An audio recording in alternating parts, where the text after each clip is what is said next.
In this episode, I reflect on how impermanence is really a tool for happiness.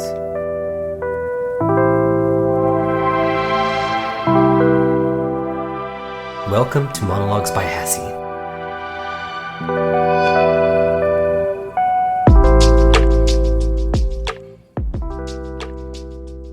If I look at my life in the last few years, and especially the last few months, there is one word that stands out, and it's instability.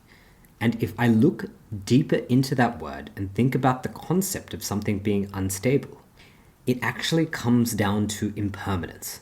A few months ago, I received a letter and an email telling me that my apartment is going to be turned into a hotel, and as a result, I was going to be evicted in 3 months.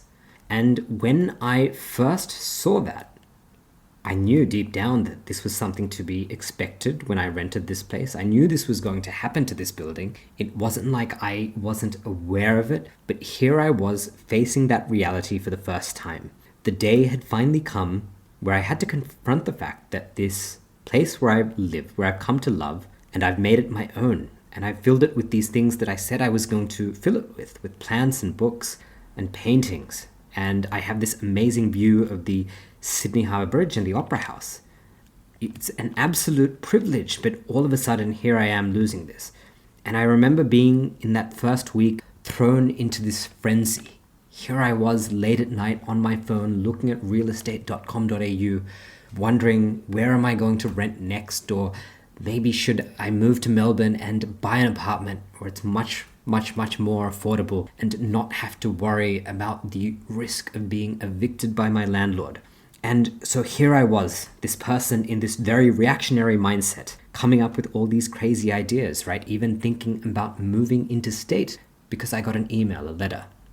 The absurdity of the situation has now dawned on me. But I was reacting. I was filled with anxiety, with worry and insecurity as I attempted to figure out what I was going to do next. And this was me grappling with the reality that my living situation was impermanent. That is the cause of my instability. And that actually applies more broadly. Everything as we know it is impermanent. But here I was, reacting. And I realized that the impermanence of my situation was actually an amazing opportunity. And for that, I'm grateful, because when I look at the past 3 months, and as I record this episode, I have one more week in this very beautiful part of the world, this very beautiful place. In Sydney right now, it's vivid. I can see floodlights and the Harbour Bridge is purple and blue and different colors. It changes throughout the night, and I can see the spotlights in the clouds lighting it up, right? It's almost like the Batman movies where you have a bat signal and the sky lights up. And so it's very beautiful. But in my last week, I'm incredibly grateful that I've had this impermanent, unstable situation, because it was an opportunity for me to actually realize that I was going to lose what I had. And I brought so many people together. I've got another episode talking about this. But for me, this was a spark. It was an opportunity to take that sense of loss, that sense of anxiety, that sense of worry, and create something for myself and for other people. Situations where people could hang out and meet new people and do something enjoyable and have a nice evening or a nice morning. And for that, I'm incredibly grateful. I think being able to reframe that sense of loss, that sense of impermanence as something that can actually be positive was amazing. And recently I have had other situations that have also made me reflect on the concept of impermanence. My grandfather fell very sick recently, and for a while I thought this could be it for him. Now, fortunately, he's doing much better, and I will hopefully see him very soon. I do have a trip to Sri Lanka planned, but that might not eventuate. His situation may turn for the worse within that time, but I realized that there is also happiness in that situation, as horrible as it is. I was looking back and remembering the good moments I've had with my grandfather in the past. I remember him taking me on his motorcycle back in Sri Lanka to the local markets, much to the dismay of my mother, and buying me this drink called a faluda. which is like a rosewater syrup in dairy, and there's noodles, all these great things in this drink. And I have these really nice memories. And I remember him building me this mud hut, a little playhouse where I could play and do things that children do when they're very young. I can't even remember how old this was.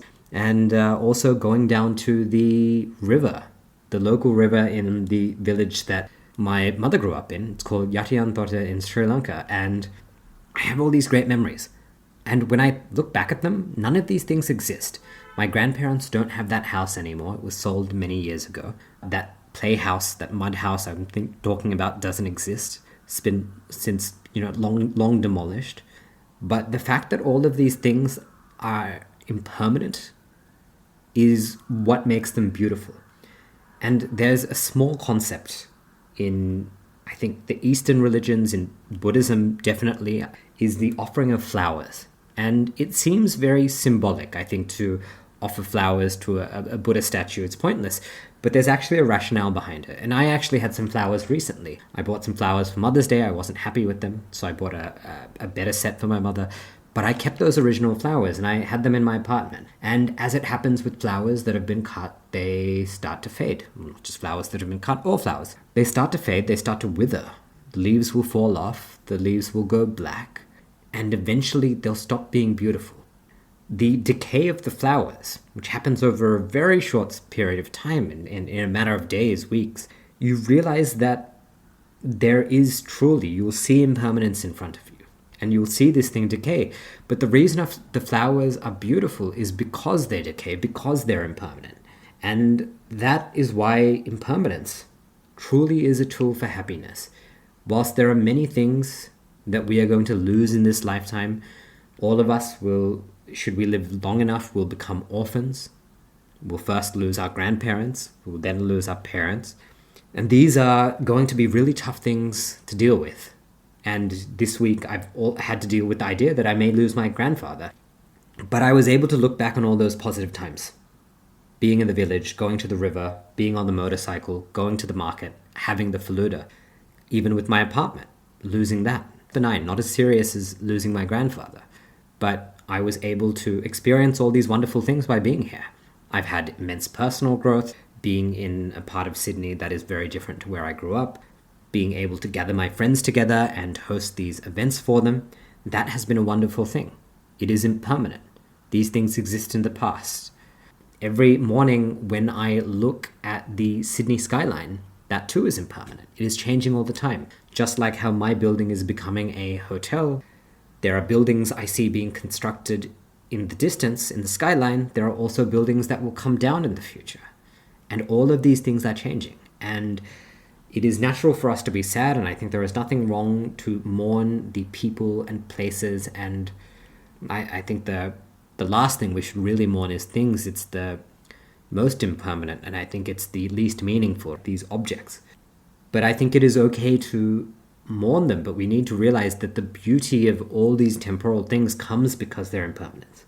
And that leads me to kind of, I guess, two reflections. One, when we are experiencing beautiful things in our life, be it a relationship, be it a place, be it an object, we need to realize that this is impermanent and this will come to pass. And it is because we know it will come to pass that we need to respect the time we have with it and to see the positive things. I realize that there are people who may not have yet experienced a major sense of loss. And because of that, they actually take what they have for granted because they don't realize that feeling of stability. I know I spoke a lot about instability. That feeling of stability is actually also subject to the law of impermanence. It will too come to fade. It is just on such a long time scale that sometimes people forget that whatever they think is stable is actually also unstable. It is also impermanent. It just happens. That decay just happens on a much longer time scale. So there's two things. The beautiful things I think we come to be grateful for and appreciate by acknowledging impermanence. But then there's a counterpoint. When we are going through hard times, when the days are long and when we are suffering, that too is impermanent. And the beauty of that is when you are struggling, when you are going through tough things, when life is tough, just like the way the flowers decay, that suffering too will decay. There is happiness on the end of that. So it is this cycle of impermanence which keeps going. And so there is always reason to, I think, be happy. And to be happy, we need to embrace the fact that everything around us is impermanent. It is a duality. When we have good things, understanding their impermanence allows us to be grateful and happy. And when we are going through the bad, it allows us to have a sense of hope that something good is on the end of this, that this too will come to an end. And so with that, I'm going to end this episode here. And to those of you who are listening to this, I wish you great success on all your endeavors.